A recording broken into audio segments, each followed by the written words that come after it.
गाड़ी केहू के मत दो भाई। हमार गाड़ी दिला से तहरा लागत कि तहार 2 ताला बिल्डिंग बन गई तो बना लो और 10 को गाड़ी दे दे हमें। गांधी मैदान में रह के मन करता कि चल के स्वागत कर दी हम गाड़ी दिले बनी ठीक बारे। जौहर हरदी मेहंदी कोको कोला बैग लैपटॉप स्प्राइट घर ना रवा बनला कि खेती करी ले रवा केहू के केहू मिलेला कौन शब्द राइटर के मिलल लिखलस देलस उमे गाय के का दोष बा। गाय के गाड़ी देता रहो। जीवन के स्वार्थ बनावा लोग। जब ना माई के तन से आइल बड़ो माई के भी बदनाम मत करो कि तहार 10 गो लोग गाड़ी देवे हमारा के 10 गो लोग गाड़ी देवे वो अच्छा नहीं के बात। सब कोई केजे रहे के बाद चमचा बन के आज से याद पड़ा कि 10 साल पहले 8 साल तू लोग फोन करते रहा हमारे लगे। आज भी तार नंबर बा 20 बेरा प्रणाम करते रह तू हमरा। आज गोइल बड़ा बुझाता हिमालय पर चढ़ के बैठल बड़ा तो भाषा में गाड़ी देता रह। तार माई के प्रणाम बाकी माई तारा ऐसा और 2-4 गो पैदा करस तारा ऐसा और 2-4 जना गाड़ी देवेला हो जा प्रमोद के गाड़ी दे के हई चल जाई नो कहियो ना चली। चुपचाप से अपना काम धाम में लगो। अब पीछे पीछे घूमला से धर्म कर्म तहर ना चली। ठीक बा समर्थक बाड़ा तो सबके समर्थ करो। केहू के बना ना सकलो तो गाड़ी तू ना दे सकलो भाई हमार।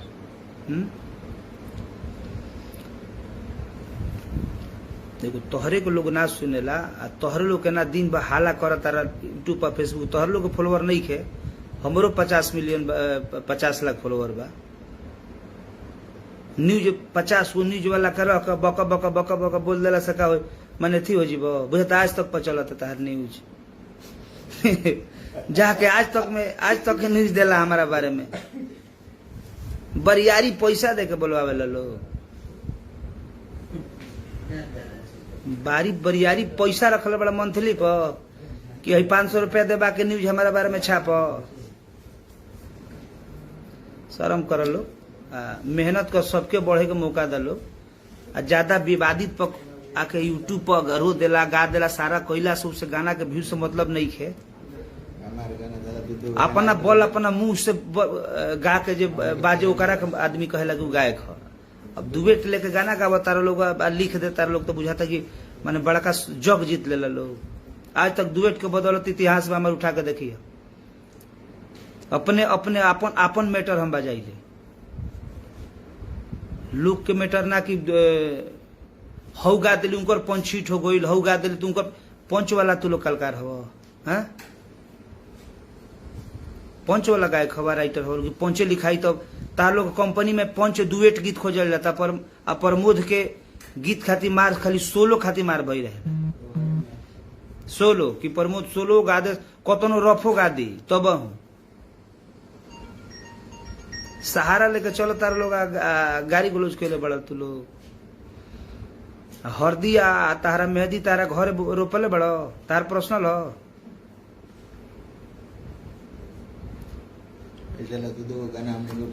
जौन जौन चीज गौले बानी सुनले बड़ा लोग हमारा थी पुरान गाना मैंने अपना बोल पाए श्रोता के प्यार आशीर्वाद पौले बानी। हम लाइव बाके ना बोली ले बाकी हमारो गाना गावल हो तू बंद करा दिल लोग ठीक ना कइल लोग। अब बर्दाश्त को हाली गाना लेके गवा देता लोग कब हो कौन एगो चैनल किसका है नाम नहीं लूंगा वो एक मेरा गाना पुरान था वो रिलीज किया है तो मानहानि के केस होता 25 लाख के। घरे आराम से बैठी है तू केहू के बिना अथी के गाना केहू के रिलीज करो ले लो सका हो जी से। नितेश सिंह जी सब भाई लोग प्यार आशीर्वाद यही तरह आप सब भाई के ऊपर बनल रखब। और हमारे वो अपन अलग छवि हम कंट्रोवर्सी से ना व्यूअर एथी से ना पैथी करी ले। हमारा 5 गो लोग सुना तो वही पर हम खुश बनी। केहू कबो गाड़ियों देला तब वही ना बोली ले वही पर खुश बनी। जा तू गाड़ी दे के अपना घर बन रह अमर हो जा।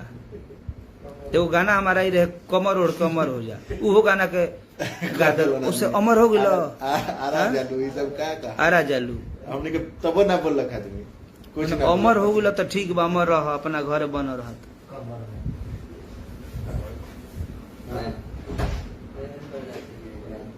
मेहनत कीजिए ठीक है अच्छी बात है रहल बात की जितना जना ये दिल घूमता रह कोनो गाय के साथ जे भी लोग बा भाई लोग केहू के विषय में उदंड मत बोल लो सबको एक लेखा नहीं है जे ना बोले ओकरा खुरेदल ना जाला अपना मन से अब तहार हमार ठीक बता हमार गाना नहीं के सुनो के मत सुनियो भाई हमार तो गाड़ी तो ना दब हमरा के ठीक बा जादू के समर्थन करता रहा जादू हम ना है हमारे से ज्यादा बहुत बड़ा समर्थन का कलकार के होला कि जतियता होला सबके खातिर कलकार जब बड़न हर एक बिरादरी के लोग गायक बा सब कोई सुपरस्टार बा जात पात जिला जवार ना होला कि हम होइजा के जिला हई तो होइजा के जिला हई प्यार सबसे कीजिए प्यार सबके लेवे के चाहिए प्यार सबसे लीजिए